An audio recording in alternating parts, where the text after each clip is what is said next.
Ahli Parlimen Labuan Rosman Isli memfailkan permohonan untuk membatalkan kes rasuahnya yang dikaitkan ketika dia menjadi timbalan pengerusi Lembaga Pelabuhan Labuan LPA 5 tahun lalu. Bekas ahli politik BN itu mendakwa ini kerana kes jenayah tersebut berpaksikan atas keengganannya untuk meninggalkan parti pembangkang warisan yang berpangkalan di Sabah dan menyertai parti pemerintah. Bersatu, Rosman, 58, selaku pemohon memfailkan permohonan itu semalam menerusi Tetuan Law Practice of Rafiq dengan menamakan pendakwa raya sebagai responden. Pihak media memperoleh notis permohonan daripada Peguam Muhammad Rafiq Rashid Ali yang mewakili Rosman selepas pengurusan kes itu hari ini di hadapan Hakim Mahkamah Session Rozina Ayob. Berdasarkan permohonan itu, dia juga memohon supaya prosiding kesnya di Mahkamah Session digantung sementara sehingga selesai permohonan tersebut. Permohonan itu dibuat antaranya atas alasan pertuduhan di bawah Seksyen 23(1) Akta Suruhanjaya Pencegahan Rasuah Malaysia SPRM 2009 yang dikenakan terhadapnya tidak berasas sama ada dari segi fakta mahupun perundangan dan dilakukan dengan niat jahat selain menyalahgunakan proses mahkamah.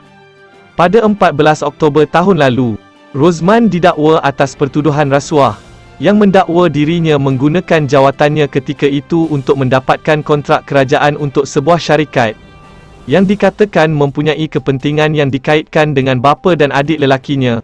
Semasa sidang media sejurus selepas dia didakwa pada hari itu, tertuduh mendakwa pertuduhan yang dikenakan adalah kerana keengganannya berpaling tadah daripada warisan dan menyokong pentadbiran Perikatan Nasional PN.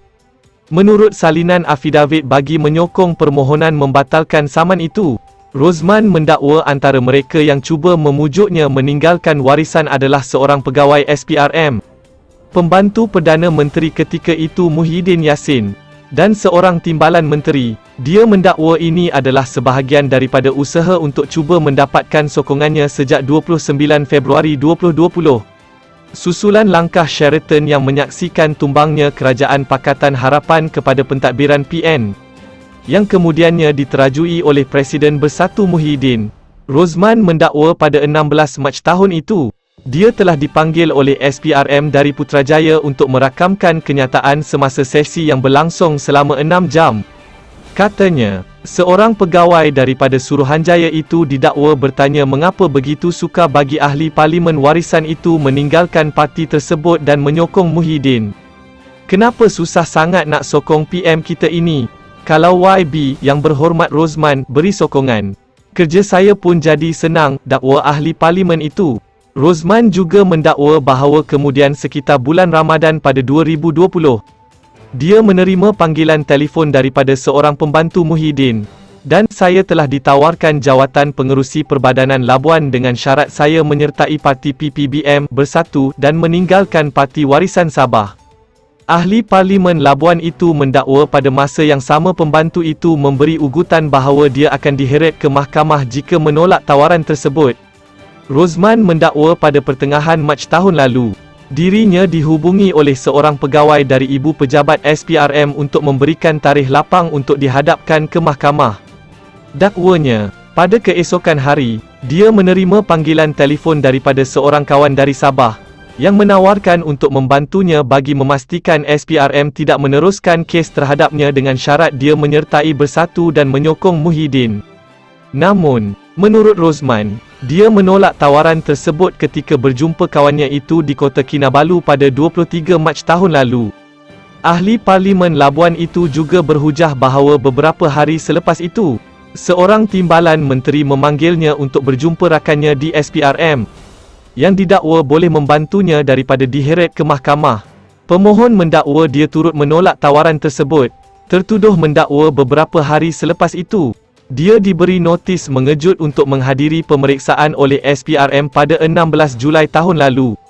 Dan ketika berada di ibu pejabat Suruhanjaya itu di Putrajaya, Rosman berkata, dia dimaklumkan akan didakwa di Kompleks Mahkamah Kuala Lumpur beberapa hari kemudian pada 23 Julai, namun dia hanya didakwa pada 14 Oktober tahun lalu. Dia berhujah bahawa dia kemudian membuat laporan polis pada 18 Julai tahun lalu bagi melindungi dirinya dan membersihkan namanya serta mempertahankan diri di mahkamah.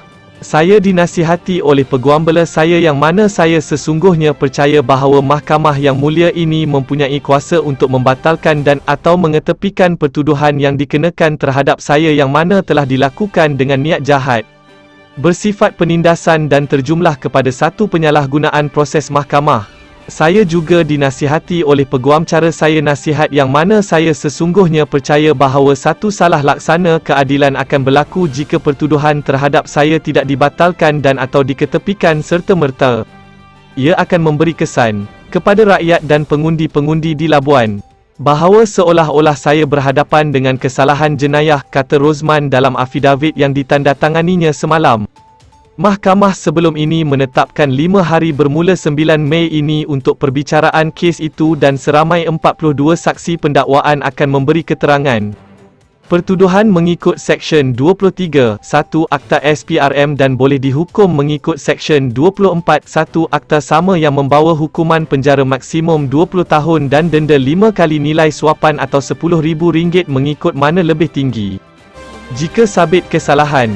Terima kasih kerana menonton, subscribe dan jumpa di isu seterusnya.